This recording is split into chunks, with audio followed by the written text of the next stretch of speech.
Welcome to Strange Sounds, the iDoser.com series about strange, supernatural, or odd audio. In 1890, Thomas Edison created one of the world's first talking dolls, embedding his revolutionary phonograph inside. But what came out was chilling, distorted, ghostly voices that sound more haunting than playful. Scientists today marvel at this eerie blend of history and technology, revealing just how fragile early sound recording was.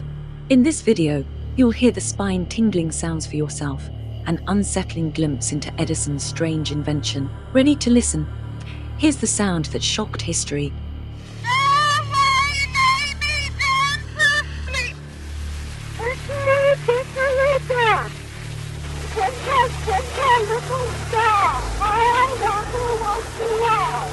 Update the Bible show, that's